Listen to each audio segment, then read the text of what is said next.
Successful farmers are mostly having a different lifestyle and self-development. They have a chance to do more thinking on their own. How best to develop the land, what additional crops to be started next month, next year, the nature of the market for their surplus produce, etc. Hands-on classrooms offering knowledgeable such subjects as geography, mathematics, agriculture, economics and liberal arts can be attended daily right on their plots of land. If you adopt the new theory, you survive. It certifies, besides clean and safe food. Farmers enjoy good health. The family members live together. All this constitutes national security. Sufficiency economy means national security.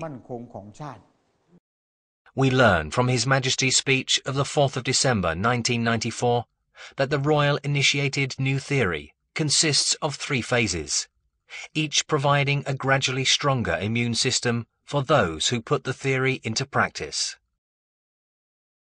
As of today, the Cooperative Community Project, under the directorship of Pra Rajapi Patanatorn, is one of the fully integrated Royal Initiated New Theory projects in existence. All 3 phases have been integrated. During the past few years, the number of villagers in the vicinity of Khao Wong District, Kalasin Province, who relocated or worked in large cities seemed to be smaller. Ponds and crops were springing up visibly on small plots, thus binding the farmers to the land of works all year round. Faith and trust in the monk, their local leader, provided the catalyst to the coming together of a group of farmers in Kong Chai sub-district of Kalasin to form the Tawon Patana agricultural cooperatives. At the time of selling, produce from the various paddy fields became one crop as a means to hedge against underpricing. Brainstorming and joint trading mean positive outcome, as they are the key to increase the farmers' bargaining power. Disastrous it would be if they tried to do it individually. That's why the cooperative system in our country needs to be reviewed and revived. Without this, the country would head for hardship.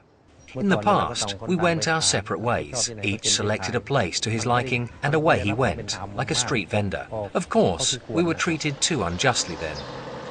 Rice containing higher than 14.1% moisture is sold through the co-op channel to general buyers, whereas rice with up to 14% moisture will be processed at the royal-sponsored mill, which was built and equipped with machine financed by His Majesty's own private fund.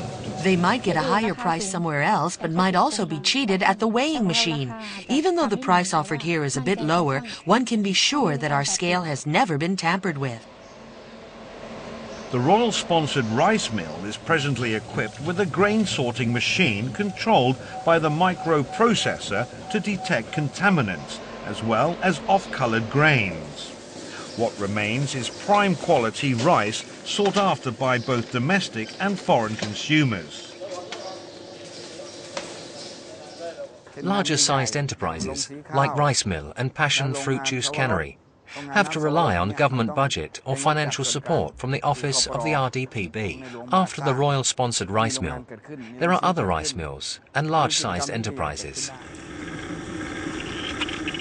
Operations of one of the most modern rice mills in Thailand are progressing side by side with the effort to conserve conventional rice farming under the Organic Farming Project. The Cattle Bank for Agricultural Purposes, which gives out loans of cattle to farmers, consists of 2 projects. One, the Royal Initiated Cattle Bank Project Farmers, under the auspices of the Department of Livestock, and 2, the Cattle Bank Co-op Community. The latter gets its supply of cattle by redeeming them from the slaughterhouse. The cattle are loaned to farmers free of charge, on condition that the bank takes possession of the first calf that is born so that it can be loaned to the next borrower. The farmers can, however, keep all other calves as well as the cow.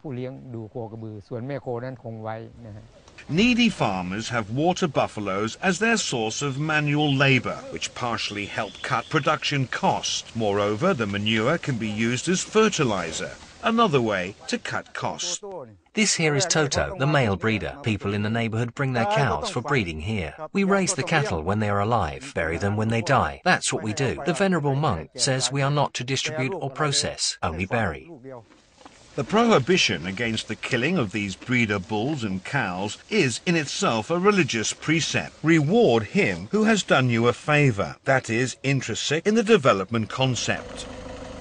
By location, the area is fit mainly for rice cultivation. Thus, community activities are often rice-orientated. However, female farming villages in particular are capable of other supplementary occupations in the context of the cooperative system. These co-ops are not profit-orientated. Their remarkable success is based on the self-help development, whereby external assistance is sought by necessity, rationale and priority. An annually increasing number of members testify their success. Starting capital worth only 10,400 baht. Today, to over 1,900,000 baht. We've got excellent cooperation from all members.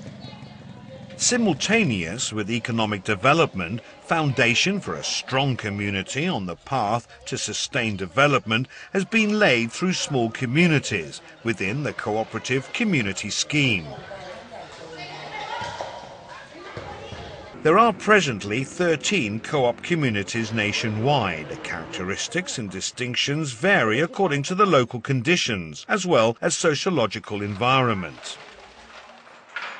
From self-supporting households, the people have come together to form an ever larger group within a cooperative community that proves socially as well as basic economically strong. In fact, strong enough to eventually seek external ventures through cooperations with other social groups. It is how a strong community takes shape and the very embodiment of unity mentioned on many occasions in His Majesty's speeches. It was all formulated after His Majesty's long years of experience. After all, the new theory concept was first referred to some time after His Majesty turned 60. In the context of civil service, that would be the age after retirement. They were virtually His Majesty's lifelong experience because they had been gathered in all the years he worked.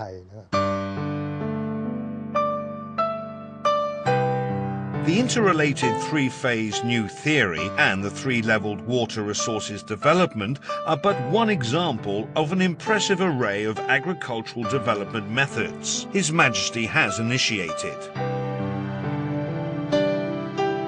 A local development project that is suitable to the prevailing local conditions can benefit a larger area. When this happens, one can expect growth and prosperity finally spreading from larger areas to all parts of the country. But to achieve this, there must be good cooperation between all parties concerned, academicians as well as the government sector. That is why I always say sufficiency economy and the new theory are the key components of the growth of the country, provided that people learn the virtues of perseverance, endurance, patience, not talking too much and not being engaged in disputes.